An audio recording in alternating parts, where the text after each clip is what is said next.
Shalom, all praises, blessings, glories, and honors to Yahweh Bahashem, Yahweh Shai, Bahashem, Racha, Kodash.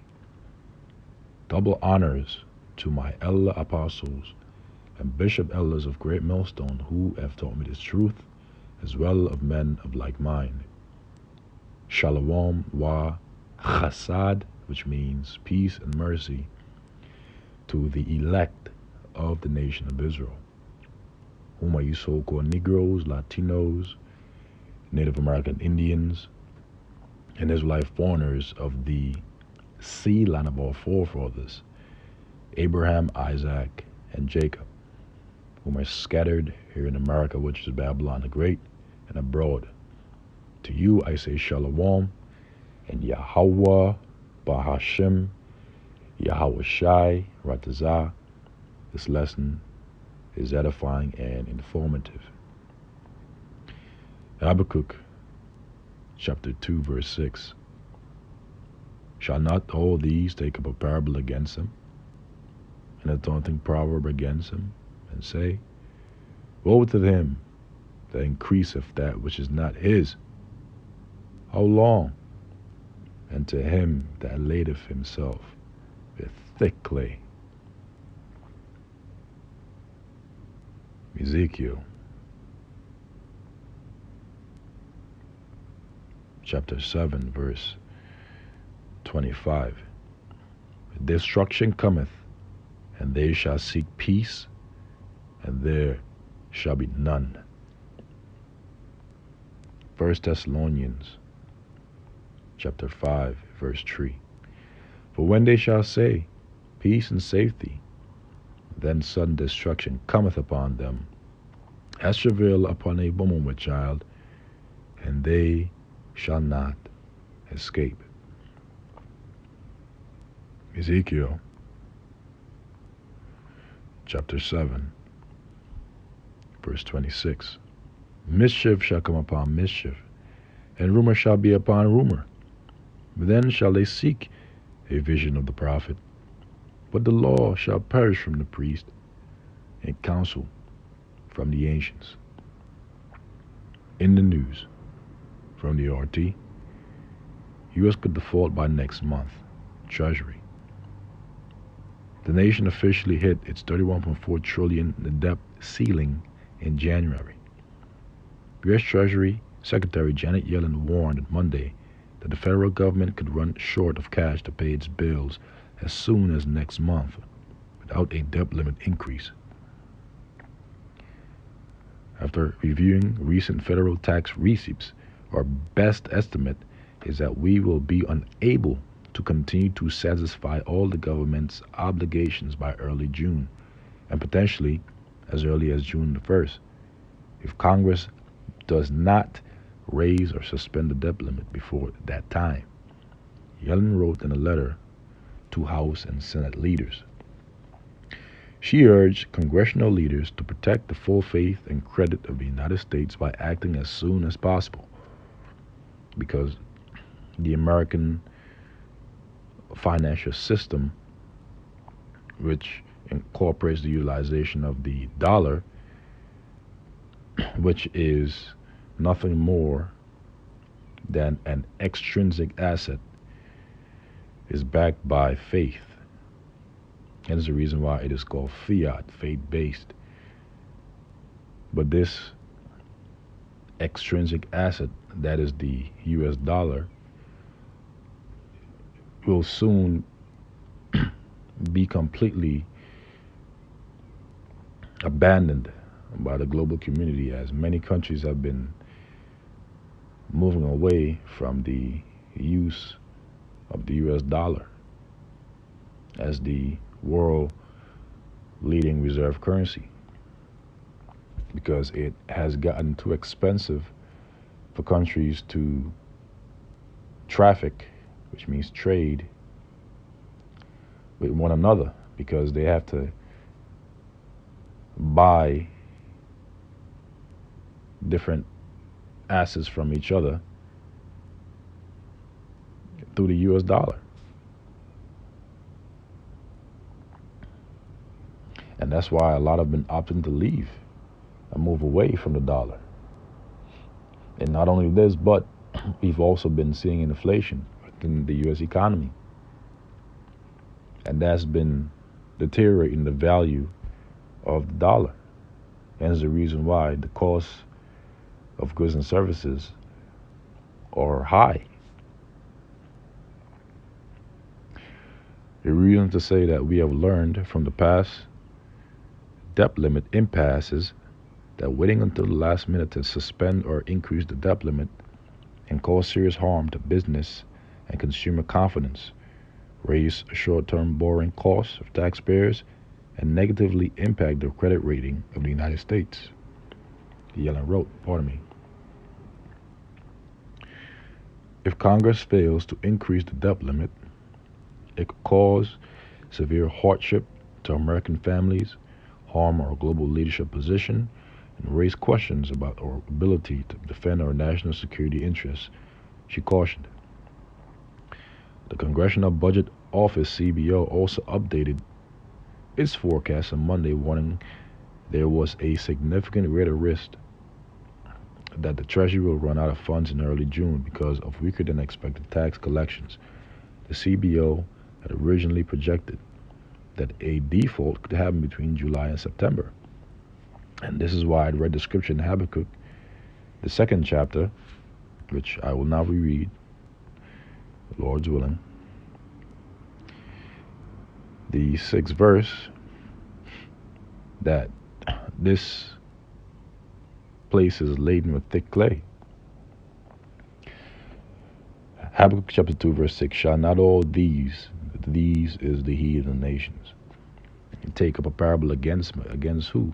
The Edomites, in particularly America, and a taunting proverb against him and say, woe to him, which means means destruction to him that increaseth that which is not his, because Esau, Edom, they have a history of increasing that which is not theirs through greed, through pillaging, through heinous crimes, extortions, briberies, thefts, murders, force, such as lands, wealth, resources. The list goes on. So woe, which means destruction to him that increaseth that which is not his. He goes from place to place, country to country, and take that which is not his. How long? So how long is this going to continue? And to him that ladeth himself with thick clay. Now that word thick clay in the Hebrew is abatyat, which means depth. So this man is laden with thick clay, with depth. And we see that. And this article further proves it. It says the warnings come after a months-long standstill in talks on the matter between the White House and Republicans in Congress. Yellen has been voicing alarm since January, when the United States hit a $31.4 trillion debt ceiling. At the time, she notified Congress that the Treasury had begun resorting to extraordinary measures to avoid a federal government default. On Monday, President Joe Biden called all four congressional leaders and invited them to a May 9th meeting on the issue. And this concludes the article, with more to follow. From the Sputnik, which reads, U.S. default caused systematic financial crisis, destabilizing global economy. A U.S. default could destabilize the global economy with a series of domino effects, in particular across financial markets. Sergio Rossi, professor of microeconomics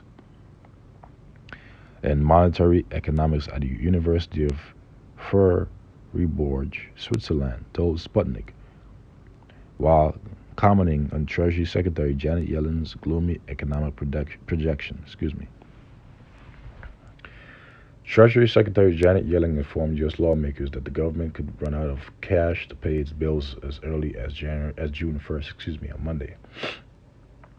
And we read some of this. in the other article, Norty. Now let's read the points.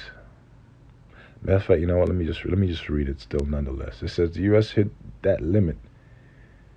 U.S. hit that limit, 31.4 trillion on January 19th, 2023. But the Treasury has undertaken measures to buy time for lawmakers to raise the debt ceiling. If the borrowing limit isn't increased, the U.S. could default, Yellen warned. She also depicted some of the gloomy consequences of the potential crisis that could include severe hardship to American families upon U.S. global leadership and damage to the national security's interests. Is Yellen's alarmism justified? If the U.S. fails to pay its debts, there will be a systematic financial crisis, particularly because the U.S. dollar is a so-called key currency in the global economy, as mentioned earlier, said Sergio Rossi. A former U.S. Treasury Secretary told Europe that the U.S. dollar is our currency, but your problem. Since the 1944 Bretton Woods agreements put the currency at the core of the international monetary regime. Hence, any U.S. default will destabilize the global economy with a series of domino effects, in particular across financial markets, that would include a dramatic global crisis, with a series of negative consequences for several banks and non-bank financial institutions, small and medium-sized firms, as well as transactional corporations across the world. At the same time, Rossi drew attention to the fact that, be that as it may, the U.S. cannot default. The Federal Reserve can refinance the U.S. federal government without any budget constraints for it, since it can issue as much money as it will in this regard, according to The Economist. Indeed, even the U.S. Constitution makes debt default impossible by stating that the value of the public debt of the United States authorized by law shall not be questioned. But it is being questioned. In this context, the forthcoming meeting between U.S. President Joe Biden and top congressional leaders should translate into some sort of bipartisan compromise to avoid further troubles. In the absence of such an agreement, to be sure, there will be a systematic financial crisis originating again in the U.S., with a series of negative consequences both for the U.S. and the global economy, Rossi stressed. Meanwhile, the U.S. national debt has grown by roughly 25 trillion since 1993 and is continuing to go up. Interest payments on the national debt were 475 billion in fiscal year 2022 and are projected to grow by another 35% in 2023. According to some estimates, the U.S. debt to GDP ratio amounts to around 133%, making it the 12th most indebted country in the world and the fourth most indebted economy among developed countries. Meanwhile, earlier this year, some House Democrats proposed legislation that would eliminate the debt ceiling altogether to allow unlimited government borrowing. How sustainable is it for America to keep increasing its national debt? The sustainability of U.S. public debt depends on two issues, said Rossi. On the one hand, this has to do with the object of increasing public debt. If this occurs for investment purposes, particularly as regards healthcare, public transports, education, and a properly defined ecological transition, it will increase produced output as well as social cohesion and the employment level, which will allow the U.S. federal government to reimburse their debt eventually. On the other hand, much depends on the U.S. monetary policy stance, to wit, on the evolution of the policy rates of interest decided by the Federal Reserve, which in both the short and long run affect all market rates of interest, hence also the interest rate the U.S. government must pay to its bondholders. If this rate increases over time, as one can note in this period, then a larger share of public expenditure is dedicated to such a debt service, thereby reducing the amount of tax income the government can really use to finance its provisions of public goods and services such as healthcare and education. If the Federal Open Market Committee (FOMC) decides to raise interest rates again in the U.S., which they'll make that decision today, I'll read an article on it, Lord's willing, it will further aggravate the situation, which it will. First across the financial sector, then also in the economy as a whole, both in the U.S. and across the global economy. This concludes the article. Now, in other news regarding the FOMC decision today, rising turmoil is making Fed's rate decision more perilous, from the AP. And poised to raise interest rates Wednesday for a 10th time, Federal Reserve officials are facing two competing economic trends that could make their future rate decisions more difficult and treacherous. On the one hand, turmoil in the banking sector and political battles over the government's borrowing limit could weaken the economy if banks restrict lending and the financial markets tumble on fears of a default on the nation's debt. Such anxieties would argue against further rate hikes, at least for now. On the other hand, inflation, which while slowing, is persisting at a level far above the central bank's 2% target rate, raising concerns that the Fed, might have to further tighten credit to slow price increases. Additional rate hikes would follow, a trend that would lead to ever higher borrowing rates and heightened the risk of a recession. Just look at the yield curve. It says the wide range of potential outcomes could provoke divisions among Fed officials, even as they've expected on Wednesday to raise their benchmark rate to 5.1%, the highest level in 16 years. The big question is whether the Fed will also signal Wednesday that it's now inclined to pause its rate increases, barring any re-acceleration of inflation, and keep its key rate unchanged for the rest of 2023 as it assesses its progress in cooling inflation. There clearly is some division among Fed officials, which is reasonable, given that we don't know where we are and we've got these things going in the wrong direction, said Diane Swonk, chief economist at KPMG. Austin Goolsbee, president of the Federal Reserve Bank of Chicago, last month cited banking turmoil, the likelihood that many banks will tighten credit for consumers and businesses as a reason to potentially forego a rate hike this week. I think we need to be cautious, Goolsbee said. We should gather further data and be careful about raising rates too aggressively. Likewise, Patrick Harker, president of the Philadelphia Fed, warned against overdoing rate hikes and possibly derailing the economy.